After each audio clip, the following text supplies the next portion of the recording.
Si vous souhaitez franchir le cap et commencer à apprendre le coréen, ou si vous avez déjà commencé à apprendre le coréen et que vous êtes encore en plein apprentissage, je pense sincèrement que cette vidéo est faite pour vous et j'aurais aimé honnêtement tomber sur une vidéo comme ça quand je me suis mis au coréen qui parle des 7 choses très importantes à savoir pour apprendre le coréen.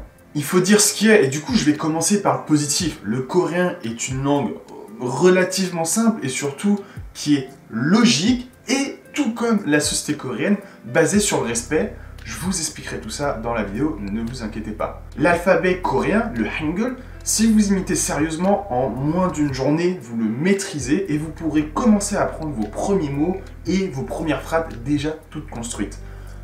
Encore une fois, je le redis, le coréen est une langue plutôt simple, mais le diable se cache dans les détails.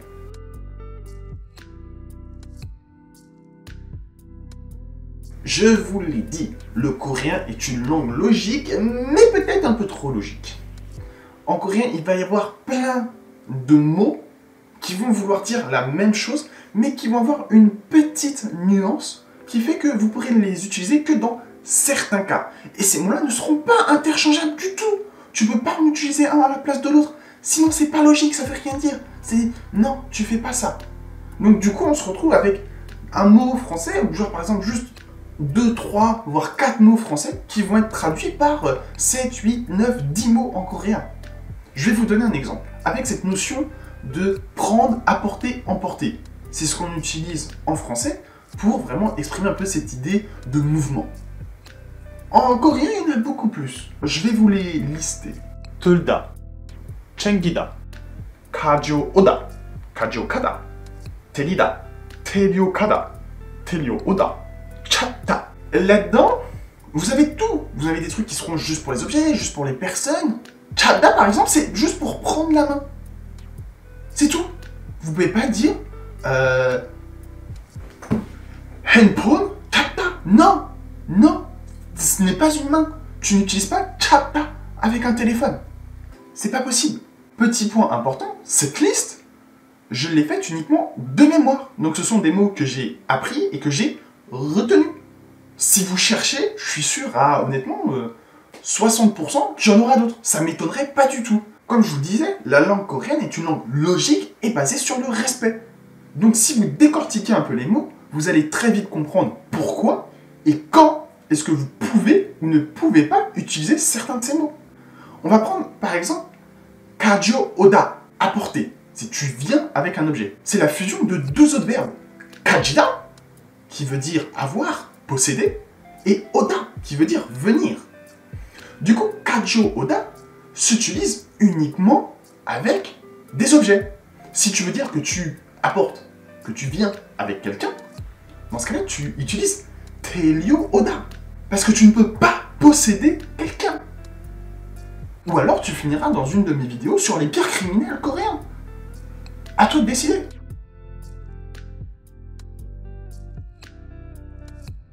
Totalement dans la même idée que le premier point, la grammaire coréenne est remplie de subtilités. Et il y a quelques façons de dire quelque chose en français qui vont s'exprimer par plein de façons en coréen et vous ne pourrez les utiliser que dans certains cas. En français, pour exprimer un lien de causalité, on va pouvoir utiliser car, parce que, donc, c'est pourquoi. Voilà, là, comme ça, honnêtement, je vois que ça. En conséquence, à la rigueur. Mais tu vois, c'est assez restreint. En coréen, il y en a beaucoup plus. Beaucoup plus. Ah bah oui. Je vous les liste. 여서, 니까, 때문에, 왜냐하면, 때문이다. 느라고, 거든. 2 points importants. Contrairement au point numéro 1, ici, ils sont un peu plus interchangeables. Mais il y en a certains, vous pouvez les utiliser juste dans 2, 3, 4 situations, rien de plus, sinon ça ne voudrait rien dire. Et point numéro 2, tout comme le premier point, cette liste-là, je l'ai faite de mémoire. Ce sont uniquement des mots que j'ai vus, retenus et que je peux utiliser. Je ne suis pas allé faire des recherches et je sais pertinemment qu'il y en a plus. Je pense que moi, à titre personnel, j'en ai revu 2, 3 autres que j'ai oubliés, plus tous ceux que j'ai pas vus. Mais je sais pas combien ça en fait au total. Honnêtement, très honnêtement, ça m'étonnerait même pas qu'on en rajoute à cette liste encore 5, 6, 7. Ça m'étonnerait pas du tout. Donc, soyez prêts à bien définir les contextes dans lesquels vous allez pouvoir utiliser certains points de grammaire.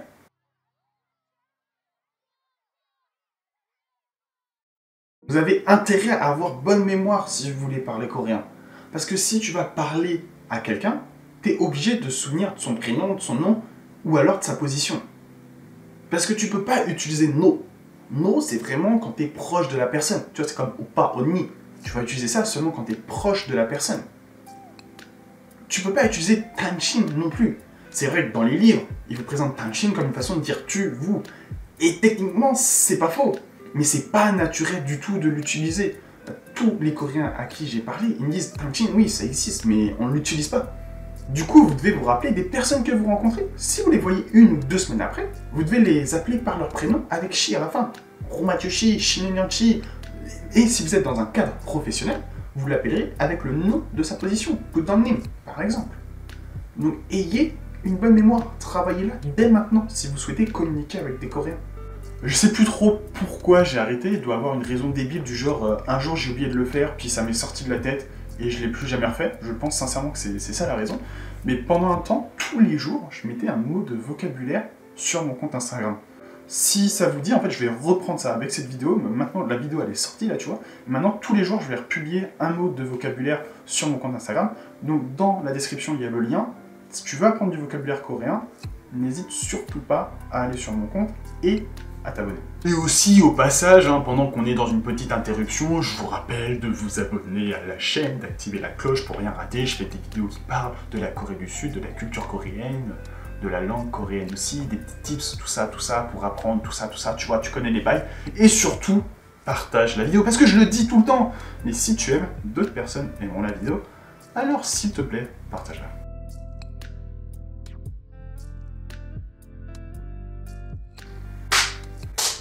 Ah, ça me saoule là. C'est le plus gros mensonge, la plus grosse escroquerie lors de l'apprentissage du coréen. Et moi-même, je l'ai subi, moi-même, j'ai été victime de ça. On m'a dit et j'ai lu, le coréen se lit comme il s'écrit. C'est un gros mensonge. Vraiment, faut pas écouter les gens qui vous disent ça. En coréen, il y a un peu comme ce que nous, on a en français, les liaisons.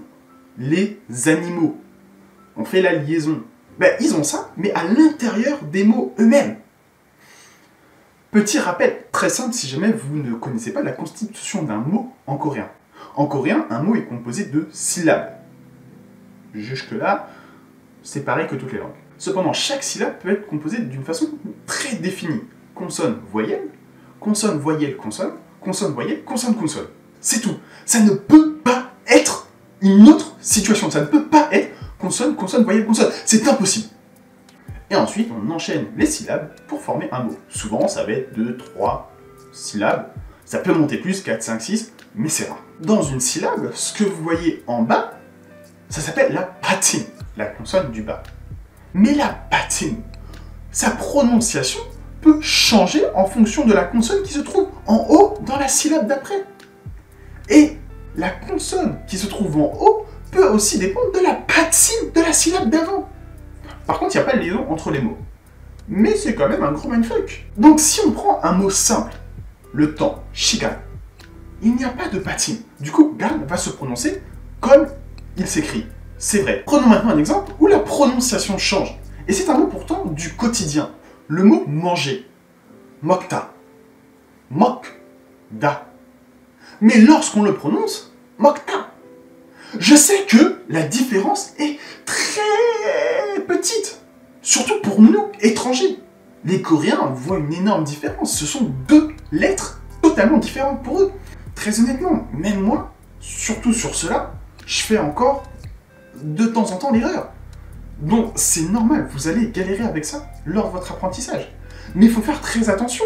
Et surtout à faire très attention à bien faire les liaisons, les changements de prononciation de la patine ou autre, parce que tu peux très vite te retrouver à insulter des mères. Tu veux pas du tout, tu veux pas être méchant du tout, mais tu vas très vite te retrouver à insulter des mamans si tu fais pas gaffe.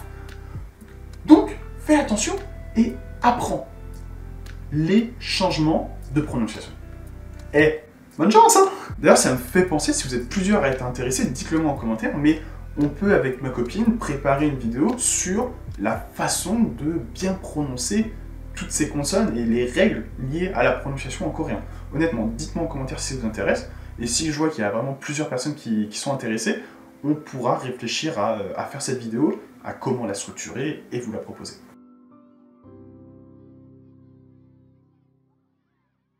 Et comme si ça n'en suffisait pas, que je vienne de briser vos délires sur la prononciation, maintenant vient l'heure de la conjugaison.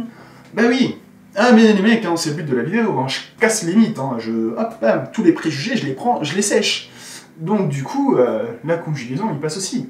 Parce que si vous avez appris le coréen, si vous êtes en train de l'apprendre, très vite, on vous a appris la conjugaison, en vous disant que c'est très simple. C'est pas non plus totalement faux, c'est même plutôt vrai. Il y a 3 façons de conjuguer en coréen, en fonction de la personne à qui vous vous adressez. C'est-à-dire que si vous vous adressez à un ami, si vous vous adressez à quelqu'un que vous respectez un peu, ou à quelqu'un que vous devez respecter beaucoup. C'est-à-dire que si vous parlez à un ami, mokta, ça devient mogo. Que ce soit je, tu, il, nous, vous, il, ça sera toujours mogo. Donc ça, c'est vrai que c'est beaucoup plus simple. Mais, en vérité, il y a beaucoup plus de référentiels que ça. Alors c'est vrai que vous allez utiliser ces 3 référentiels si vous parlez au futur, au présent et au passé. C'est vrai. Mais si vous commencez à mettre de l'impératif, vous allez voir que nita va changer. Et après, vous allez aussi voir les honorifiques, avec ECO.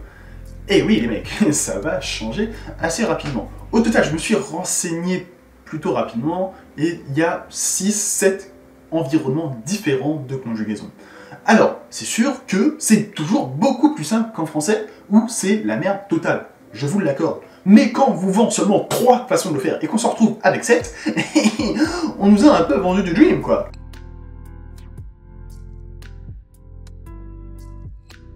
Comme je l'ai dit, en coréen, si vous parlez à quelqu'un que vous devez respecter, donc dans un monde professionnel, les gens qui sont hiérarchiquement supérieurs à vous, et dans la vie de tous les jours, les gens qui sont plus vieux que vous, donc vos grands-parents par exemple, vous allez utiliser nida. Alors ça va changer un peu selon les contextes, selon ce que vous allez dire, vous allez utiliser un honorifique ou autre. Donc la personne à qui vous parlez en coréen est très important. En français, on a le vous, mais c'est vrai qu'on a un vous de plus en plus léger et on utilise de plus en plus tu. Moi par exemple, je tutoie ma chef, je tutoie le dirigeant de mon entreprise, je ne vous vois pas. Et je ne vous verrai jamais. Je pense pas. En Corée, c'est pas possible. Mais attention, il y a même une subtilité. Il ne faut pas faire uniquement attention à la personne à qui vous parlez, mais à la personne aussi de qui vous parlez. Car même si la personne n'est pas là, vous allez devoir utiliser certaines terminaisons de conjugaison, comme on l'a vu au point précédent, mais aussi certains mots de vocabulaire. Eh oui, certains mots changent en fonction de la personne à qui ou de qui vous parlez. Je vais prendre un exemple simple. La maison de ta grand-mère, ce n'est pas une chip. La maison de ta grand-mère est une tech. Encore une fois, hein, bonne chance dans votre apprentissage du vocabulaire coréen, et surtout des situations auxquelles vous devez l'appliquer.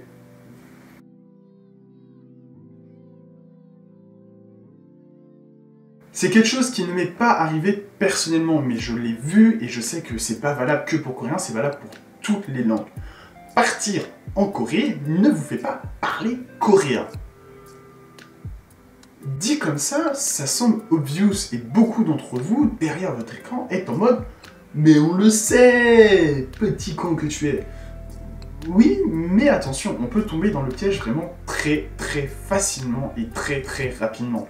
Même si vous allez, j'ai même envie de dire surtout, si vous allez par exemple en Corée, faire des cours de coréen dans une université coréenne, soit en échange universitaire, ou vous payez des cours pour une année, bah vous pouvez très vite tomber dans le piège de l'anglais, parce que vous serez entouré de gens qui parlent anglais, et la communication sera beaucoup plus simple avec ces gens-là en anglais, que ce soit les autres étudiants, ou même les étudiants coréens d'associations d'aide pour les étrangers. C'est vraiment un grand piège dans lequel on peut tomber très facilement, et d'autant plus si vous partez avec des amis français. C'est encore un gros piège, parce que vous allez être entre amis, et du coup vous allez plus parler français et anglais qu'autre chose. Et au final, votre séjour, on va pas dire qu'il vous aura pas fait progresser, ça serait faux, mais il vous aura fait moins progresser que si vous y étiez vraiment focus 100%. Donc si vous partez en Corée, faites attention, ayez toujours ça en tête, le piège peut se refermer vraiment très rapidement. Si tu es encore là, la vidéo t'a plu, alors je te remercie beaucoup de l'avoir suivi, n'hésite pas à t'abonner, à la partager et à mettre le meilleur de tes commentaires. Tu peux me poser des questions par rapport aux Coréens, par rapport à la Corée, ce que tu veux, l'espace commentaire est libre et ouvert. Encore une fois, merci et à bientôt.